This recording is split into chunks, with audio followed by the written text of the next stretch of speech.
Hi viewers, welcome to our channel. ప్రస్తుతం మనతో పాటు దాము బాలాజీ గారు సీనియర్ జర్నలిస్ట్ ఉన్నారు. వాడితో ఒకసారి మాట్లాడదాం. నమస్కారం సార్. నమస్తే. సార్, రామ్ గోపాల్ వర్మ గారి అరెస్ట్ హడావిడి నడుస్తున్న నేపథ్యంలో ఆయన ఒక టీవీ ఛానల్‌కి ఇంటర్వ్యూకి ఇచ్చారు. నేను అరెస్ట్‌కు రెడీ, మీరు చేసుకుంటే చేసేసుకోండి. నేను జైలుకి వెళ్లి కథలు రాసుకుంటాను. అక్కడ నాకు బోలెడన్ని కథలు దొరుకుతాయన్నట్టుగా ఆయన మాట్లాడుతున్నారు సార్.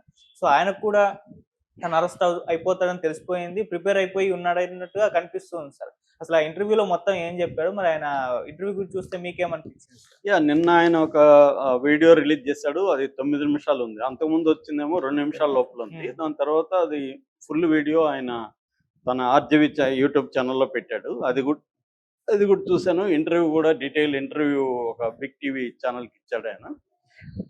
అది ఇప్పుడు లైవ్‌లో వెళ్తుంది యాక్చువల్‌గా. సో, ఆ ఇంటర్వ్యూ అంతా కూడా నేను చూశాను. ఓవరాల్‌గా ఆయన చెప్పదలుచుకుందేంటంటే ఇది నేనొక్కడే పెట్టింది కాదు. వందల, వేల, లక్షల మంది ఎవ్రీడే వాళ్ళ ఒపీనియన్స్‌ని సోషల్ మీడియాలో పెడుతుంటారు. ఇప్పుడు నన్ను ఒపీనియన్స్ సోషల్ మీడియాలో పెట్టిన దానికి ఎవరో మనోభావాలు దెబ్బతిన్నాయని కేసు పెడితే, రోజు లక్షల మంది మీద లక్షల మంది కేసు పెట్టాల్సి ఉంటది. ఎందుకంటే ఎవడో ఒకడు అఫెండ్ అవుతాడు. వాడు ఎందుకు అఫెండ్ అవుతాడో కూడా మనకు తెలీదు. ఎవరవుతారో కూడా నాకు తెలీదు. ఇప్పుడు నేను లోకేష్ మీదో, పవన్ కళ్యాణ్ మీదో, చంద్రబాబు మీద పెడితే వీళ్ళకి సంబంధం లేని ఎవరో ఎక్కడో అఫెండ్ అయ్యి, అది కూడా 1 ఇయర్ తర్వాత.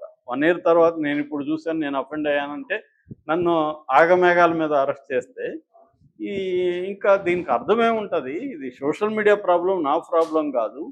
నాకు రాజ్యాంగం ఫ్రీడమ్ ఆఫ్ ఎక్స్‌ప్రెషన్ ఇచ్చింది. నా అభిప్రాయాలు నేను చెప్పాను. అది ఒక జోక్‌గా చెప్పాను తప్ప నాకు ఎవరిని కించపరచాలనే ఉద్దేశమో, వాళ్ళని ఇంకోటి చేయాలనే ఉద్దేశం లేదు. జోక్‌గా చెప్పాను. అలాగే అందరూ చెప్తుంటారు. ఇప్పుడు నా మీద కూడా విపరీతంగా పెడుతున్నారు.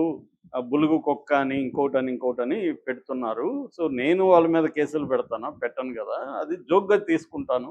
ఎందుకంటే సోషల్ మీడియాలో, యూట్యూబ్ ఛానల్‌లో థంబ్‌నెయిల్లే అలా లేకపోతే చూడరు. కాబట్టి వాళ్ళు అలా పెడతారు. దాంట్లో ఇదేమి లేదు కదా! ఇలా గాని జరుగుతా ఉంటే ప్రతిరోజు కొన్ని వేల మంది మీద వేల మంది కేసులు పెట్టుకోవాలి. ఇదే పని జరుగుతుంది అనేది ఆయన చెప్పింది. That is number 1. అది ఆయన చెప్పిన దాంట్లో ఎటువంటి ఇది లేదు, కరెక్టే. రెండవది ఆయన ఏం చెప్పాడంటే, ఈరోజు నాకు జరిగింది కాబట్టి మీరందరూ ఆనందిస్తూ చేస్తున్నారు. రేపు మీకు కూడా జరగొచ్చు అని ఒక జర్మన్ కవిత. ఆయన కవిత మొత్తం గుర్తులేదు కాబట్టి క్లియర్‌గా కోట్ చేయలేదు. నేను కోట్ చేస్తా కవితని. ఆయన ఏమన్నా అంటే ఏదో వాళ్ళ కోసం ఫస్ట్ వచ్చారు, అప్పుడు నేను మాట్లాడలేదు, వీళ్ళ కోసం వచ్చారు ఇలా చెప్పాడు. నిజానికి ఆ జర్మన్ కవిత ఏందంటే, హిట్లర్ పరిపాలన కాలంలో, సెకండ్ వరల్డ్ వార్ తర్వాత హిట్లర్ పరిపాలన కాలంలో ఒక జర్మన్ లూథరన్ చర్చికి సంబంధించిన పాస్టర్ ఒక ఆయన పేరు మార్టిన్ నైమోలా. ఈ మార్టిన్ నైమోలా అనే వ్యక్తి 1946లో జైల్లో ఉన్నప్పుడు రాసిన కవిత. ఆయన తన గురించి తను రాసుకున్న కవిత అది. ఆ కవిత ఏంటంటే, మొదట వాళ్ళు జూల కోసం వచ్చారు. అంటే యూదులు, జూస్ అంటాం కదా, ఇప్పుడు ఇజ్రాయెల్లో ఉంటారు. జూస్ కోసం వచ్చారు. వాళ్ళు ఎవరు? నాజీలు. హిట్లర్ నాజీలు జూస్ని చంపడానికి వచ్చినప్పుడు నేను జూ కాదు కాబట్టి నేను మాట్లాడలేదు. రెండవసారి వాళ్ళు కమ్యూనిస్టులను చంపడానికి వచ్చినప్పుడు నేను కమ్యూనిస్ట్ కాబట్టి నేను మాట్లాడలేదు. మూడవసారి వాళ్ళు ట్రేడ్ యూనియన్ లీడర్ల కోసం వచ్చారు వాళ్ళని చంపడానికి, నేను ట్రేడ్ యూనియన్ లీడర్ కాదు కాబట్టి నేను మాట్లాడలేదు. నాలుగవసారి వాళ్ళు నన్ను చంపడానికి వచ్చినప్పుడు నా తరపున మాట్లాడడానికి ఎవరూ లేరు అనేది ఆయన రాసుకున్న కవిత.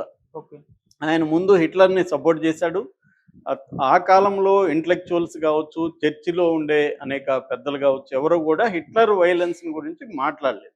చివరికి వాళ్లే హిట్లర్ వైలెన్స్కి గురవ్వాల్సి వచ్చింది. అది కాంటెక్స్ట్ అనమాట. అందుకని ఇది నిజానికి రామ్ గోపాల్ వర్మ ఈ కవితను కోట్ చేయడం అనేది ఒక విచిత్రం అని చెప్పచ్చు. ఎందుకంటే ఆయన ఎప్పుడైనా మాట్లాడా ఎవరి మీదన్నా దాడులు జరిగినప్పుడు? ఇదే జగన్ ప్రభుత్వంలో చంద్రబాబుని అరెస్ట్ చేసి దారుణంగా పెడితే ఈయనెళ్ళి జైలుకెళ్ళి చంద్రబాబుని ఎక్కిరిస్తూ సెల్ఫీ దిగాడు కదా. మరి ఖండించి ఉండాలి కదా, నువ్వు ఇది అన్యాయం రా బాబు అని జగన్కి చెప్పాలి కదా. అట్లాగే చాలామందిని జగన్ కూడా సోషల్ మీడియాలో పోస్టులు పెడితే అరెస్టులు చేశాడు కదా. అప్పుడు ఇదే రామ్ గోపాల్ వర్మ ఎందుకు ఖండించలేదు? ఈయనకే వర్తిస్తుంది కదా. వాళ్ళ జోలికి వచ్చినప్పుడు నువ్వు మాట్లాడలేదు, నీ జోలికి వచ్చినప్పుడు ఎందుకు మాట్లాడాలి వేరేవాడు అనేది రామ్ గోపాల్ వర్మకే వర్తిస్తుంది ఈ కవిత. ఎందుకంటే రామ్ గోపాల్ వర్మ ఫిలాసఫీ ఏంటంటే, నా ఇష్టం ఫిలాసఫీ. వ్యక్తి ఫిలాసఫీ, అయాన్ రాండ్ ఫిలాసఫీ, ఆయనకి ఇష్టమైన ఫిలాసఫీ అదేంటంటే సమాజము, రాజ్యము, ప్రభుత్వము ఇవేవి ఉండకూడదు, వ్యక్తికి కంప్లీట్ ఫ్రీడమ్ ఉండాలి అని చెప్పే ఫిలాసఫీ. ఈయన కూడా అంతే, ఎప్పుడు సమాజాన్ని పట్టించుకోలేదు, వేరే వాళ్ళకి అన్యాయాలు జరిగితే ఈయన ఎప్పుడు మాట్లాడలేదు. ఫర్ ఎగ్జాంపుల్ సాయిబాబా అనే ఒక ప్రొఫెసర్ని, ఆయనకి 95% వికలాంగుడు, ఆయన్ని ఒక ఫాల్స్ కేసులో 10 ఏళ్ళు పెడితే ఈయన ఎప్పుడైనా మాట్లాడా? మాట్లాడలేదు కదా. మరి నీకోసం ఇప్పుడు ఎందుకు మాట్లాడతారు? ఇది ఆయనకే వర్తిస్తుంది. ఆయన వేరే వాళ్ళకి జరిగినప్పుడు ఎప్పుడూ దాన్ని ఖండించలేదు. నీకు ఇలా ఈరోజు జరిగినప్పుడు జనం కూడా ఖండించరు, ఎంజాయ్ చేస్తారు. వీడికి కావాల్సిందే, వీడు ప్రతిదీ నా ఇష్టం అంటాడు, నాకు ఇష్టం వచ్చినట్టు బతుకుతా, ఎవడేం చేస్తాడు అంటాడు. ఆ మధ్య ఎప్పుడో చూసా నేను, రోజు మీరు మార్నింగ్ ఏం తింటారంటే నేను బ్రెడ్ ఆమ్లెట్ కొన్నేళ్లుగా తింటున్నాను, ఎందుకంటే నాకు వేరే టైం లేదన్నాడు. మరి ఇప్పుడు జైల్లో ఫుల్గా టైం ఉంటుంది కదా. అది జనాలకి ఇలాంటి, అంటే ఆయన చెయ్యని పనులు చేస్తున్నట్టుగా, ఆయనకి లేని ఫ్రీడమ్ ఉన్నట్టుగా జనాలకు బోధిస్తుంటే అందరికి కూడా కాలుతూ ఉంటుంది. కాబట్టి ఎప్పుడు మందాకు వచ్చినాక మాట్లాడితే లాభం లేదు. సమాజంలో వ్యక్తికి సమాజానికి మధ్య రిలేషన్షిప్లో వ్యక్తికి కంప్లీట్ ఫ్రీడమ్ అనేది ఎప్పుడూ లేదు సమాజంలో, ఎప్పుడూ ఉండదు కూడా. వ్యక్తి అనేవాడు సమాజంలో భాగం. ఇతరులకు అన్యాయం జరిగినప్పుడు నువ్వు మాట్లాడితేనే, నీకు అన్యాయం జరిగినప్పుడు ఎవడైనా మాట్లాడతాడు. నాకు సమాజంతో పని లేదు, నా ఇష్టం వచ్చినట్టు నేను ఉంటా అనుకున్నప్పుడు ఉండు. ఇప్పుడు కూడా నీ ఇష్టం వచ్చినట్టే ఉండు. ఎందుకు ఇప్పుడు వచ్చి డెమోక్రసీ మాట్లాడుతున్నావు? ఎందుకు ఇప్పుడు వచ్చి ఈ కవిత ఉల్లంఘిస్తున్నావు? మీకు కూడా ఇది జరుగుతుందని చెప్తున్నావు. కాబట్టి ఏంటంటే ఇది రామ్ గోపాల్ వర్మకే వర్తిస్తుంది. రామ్ గోపాల్ వర్మ చర్యలకు రామ్ గోపాల్ వర్మే బాధ్యత వహించాలి తప్ప వేరే వాళ్ళు దాన్ని ఎలా చూస్తున్నారని ఆయన మాట్లాడడంలో ఉపయోగం లేదు. సో అది ఇంపార్టెంట్ ఈ కవిత కోట్ చేయడంలో. రెండవది ఆయన ఏం మాట్లాడుతున్నాడంటే, నేను ఎవరిని కించపరిచే విధంగా చేయలేదు, అది జోక్ అంటున్నాడు. జోక్ అనేది కూడా హర్ట్ చేస్తుంది. ఇప్పుడు ఒక కుంటివాడు గుడ్డివాడు మీద నువ్వు జోక్ వేస్తే వాళ్ళు హర్ట్ కారా? వాళ్ళకు ఒక ఆల్రెడీ ఒక వికలాంగతో నేను జోక్ వేసానంటే జోక్ ఆల్సో హర్ట్స్. జోక్ కూడా మనిషిని హర్ట్ చేస్తుంది. కాబట్టి నేను జోక్ వేసానంటే కుదరదు. నా మీద మీరు ఎన్నన్నా జోకులు వేయండి, నేను కూడా మీ మీద వేస్తానంటే కుదరదు. వాళ్ళు ఏమైనా ఒప్పుకున్నారా నువ్వు జోక్ వేయడానికి? ఇప్పుడు మన ఇద్దరం క్లోజ్ ఫ్రెండ్స్, నువ్వు నా మీద వేస్తే ఓకే. మన ఇద్దరం క్లోజ్ ఫ్రెండ్స్ అయినా 10 మందిలో నువ్వు ఒక జోక్ నా మీద వేసావు అనుకో, నేను హర్ట్ అవ్వచ్చు. ఒక సమయం, సందర్భం, వ్యవహారం ఉంటుంది. సో ఈయన అదే పనిగా పవన్ కళ్యాణ్ని, లోకేష్ని టార్గెట్ చేస్తే వాళ్ళు హర్ట్ కారా? వాళ్ళకి పవర్ ఉన్నప్పుడు ప్రతీకారం తీర్చుకోవాలనుకోరా? కాబట్టి అదే జరిగింది. అది ఆయనకి తెలుసు కూడా. ఆయన ఏంటంటే బయట మాట్లాడేది ఒకటి. బాలగోపాల్ ఒకసారి కొటేషన్ ఉంది ఆయన, రాజ్యం తానేమనుకుంటుందో చెప్పదు, తానేమనుకోవాలని ప్రజలు అనుకోవాలో అది చెబుతుందని బాలగోపాల్ రాస్తాడు. అలాగా రామ్ గోపాల్ వర్మ కూడా తాను రియల్గా ఏమనుకుంటున్నాడు అనేది చెప్పడం కాకుండా, తాను ఏమనుకుంటున్నాడో సమాజం ఏమనుకోవాలనేది విషయం ఆయన చెప్తాడు అనమాట. సో ఆయన యాక్చువల్గా ఏంటంటే 4 రోజులు ఆయన ఖచ్చితంగా పోలీసులు దొరకకుండానే తప్పించుకున్నాడు. నిజంగా పోలీసులు వచ్చారు. ఫస్ట్ ఏమో వచ్చినప్పుడు ఫోటో దిగాడు కదా. మొన్న వచ్చినప్పుడు ఈయన ఎందుకు మరి వాళ్ళతో మాట్లాడలేదు? ఎందుకు డెన్లో లేడు అని చెప్తున్నారు. మరి వచ్చినప్పుడు వాళ్ళతో మాట్లాడాలి కదా ఈయన, ఎందుకు మాట్లాడలేదు? ఈ 3 రోజులు ఎక్కడో ఉండి రిలీజ్ చేసి ఇప్పుడు వచ్చి ఎందుకు ఇంటర్వ్యూ ఇస్తున్నాడు? క్లియర్గా ఏమంటే ఆయన 2-3 కారణాలతో బయటికి వెళ్ళాడు. ఒకటి, అన్నిటికంటే ఇంపార్టెంట్ ఏంటంటే ముందస్తు బెయిల్ ఏమన్నా వస్తుందేమో, వస్తే మనల్ని అరెస్ట్ చేయకుండా ఉంటారనేది నెంబర్ 1. ఆయనకు అరెస్ట్ చేస్తారని తెలుసు, కానీ అరెస్ట్ని తప్పించుకోవడానికి ఆయన ఎస్కేప్ అయితే అయ్యాడు. కానీ అది ఫలించలేదు, బెయిల్ రాలేదు, ముందస్తు బెయిల్. ఇక ఫోన్లు ఆఫ్ చేసుకున్నాను ఆయన ఏదో కారణాలు చెప్పాడు. ఎందుకంటే ఎవరెవరు అడుగుతా ఉన్నారు అది ఇది. అదన్నీ కూడా కారణాలు వాస్తవమే కావచ్చు, కానీ పోలీసులకైతే అందుబాటులో పోలీసులు నన్ను అరెస్ట్ చేయడానికి రాలేదన్నారు. మరి అరెస్ట్ చేయడానికి రాలేనప్పుడు ఎక్కడో ఉండి చెప్పాల్సిన అవసరం ఉంది. వాళ్ళు ఎందుకు వచ్చారు మరి అరెస్ట్ చేయడానికి? అరెస్ట్ చేయడానికి రాకపోతే వాళ్ళు ఎందుకు ఒంగోలు నుంచి పని లేక వచ్చారా? ఎందుకు వచ్చారు? దానికి ఈయన దగ్గర ఆన్సర్ లేదు. వాళ్ళు ఎందుకు వచ్చారో నాకు తెలియదు అన్నాడు. ఎందుకు వస్తారు? అరెస్ట్ చేయడానికే వస్తారు, వేరు చూసిపోవడానికి రారుగా. రామ్ గోపాల్ వర్మ డెన్న చూసిపోవడానికి వస్తారా? కాబట్టి ఆయన లాజిక్కే ఆయనకి అప్లై కాదు ఇక్కడ. క్లియర్గా రామ్ గోపాల్ వర్మకి తెలుసు, వీళ్ళు పవర్లోకి వచ్చారు, నేనప్పుడు వీళ్ళని హట్ చేశాను, దాంతో వీళ్ళు ఇప్పుడు నా మీద ప్రతీకారం తీర్చుకోబోతున్నారని ఆయన క్లియర్. ఈ విషయం ఆయన చెప్పడానికి ఆయనకి ఇప్పటికి కూడా ధైర్యం లేదు. ఇది లోకేష్, పవన్ కళ్యాణ్ చేస్తున్నాడని చెప్పడానికి ఆయనకు ధైర్యం లేక ఎవరో మిడ్ రేంజ్ వాళ్ళు చేస్తారు. మిడ్ రేంజ్ వాళ్ళు ఎందుకు చేస్తారు? మిడ్ రేంజ్ చేస్తే వాళ్ళు గమ్మునుంటారా?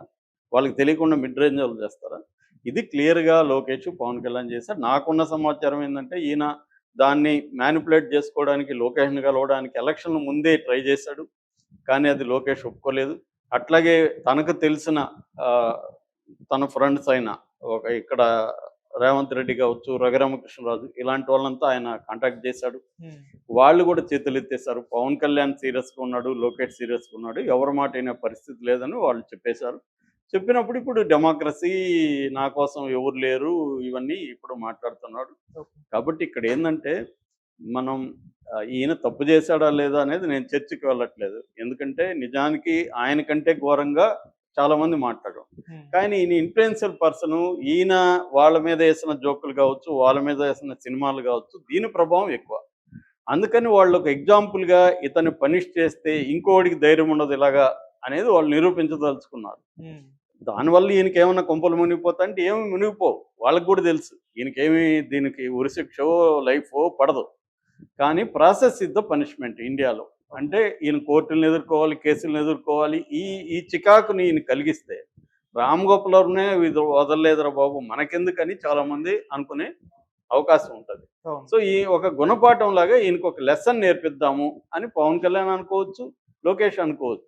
అనుకోకుండా ఎందుకుంటారు? They are also human beings. Pawan Kalyan ఫ్యామిలీని ఈయన టార్గెట్ చేసినప్పుడు అనేక సార్లు అల్లు అరవింద్, ఆయన ఎవరు నాగబాబు ప్రెస్ మీట్లు పెట్టి ఇతని మీద మాట్లాడారు కదా. అతను ఒక నీచుడని అల్లు అరవింద్ మాట్లాడాడు ఇదే ఆర్జీవన్ గురించి. సో ఎందుకు వాళ్ళు హర్ట్ అయ్యారు.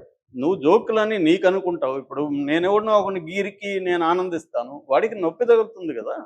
నీ జోక్ వల్ల అవతల వాడికి నొప్పి తగిలినప్పుడు నువ్వు జోక్ వేయకూడదు. అంతేగాని నేను జోక్ వేసాను, నాకు ఇంటెన్షన్ లేదు అంటే ఇంటెన్షన్ నీకు ఉందా లేదనేది అనవసరం. నేను సరదాగానే నేను కొడతాను. కొంతమంది మాట్లాడుతూ సరదాగా కొడతారు మనం, కానీ మనకు దెబ్బ తగులుతుంది కదా. మనకు దెబ్బ తగిలినప్పుడు వాడికి చెప్తాం కదా కొట్టద్దని, వాడు ఆపాలి కదా. ఆపకుండా మళ్ళీ కొడుతుంటే మనకు కోపం వస్తుంది. అలాగా ఇతన్ని ఒక పప్పులాగా అతి ఘోరంగా లోకేష్ని చూపించడం, పవన్ కళ్యాణ్ ఒక జోకర్ లాగా పదే రిపీట్ చేసి చూపించడం, సో అట్లాగే ప్రాపగండా చేయడం. లేకపోతే లోకేష్ ఇతను సినిమా ఆపని ఎందుకు అంత ఫైట్ చేశాడు, ఎందుకంత కోర్టుకు వెళ్ళాడు అంటే అతను హర్ట్ అయ్యాడు పర్సనల్గా. మరి వాళ్ళు చేయట్లేదా తెలుగుదేశం వాళ్ళు అంటే చేస్తారు. పవర్ ఎవరి దగ్గర ఉంటే వాడు జగన్ చేయలేదా? జగన్ దగ్గర పవర్ ఉన్నప్పుడు సైలెంట్గా ఉన్నాడా? జగన్ కూడా ప్రతీకారం తీర్చుకున్నాడు కదా. ఇదంతా కూడా ప్రతి పార్టీ రివెంజ్ తీర్చుకునేది, అధికారంలోకి వస్తే రివెంజ్ తీర్చుకుంటారు.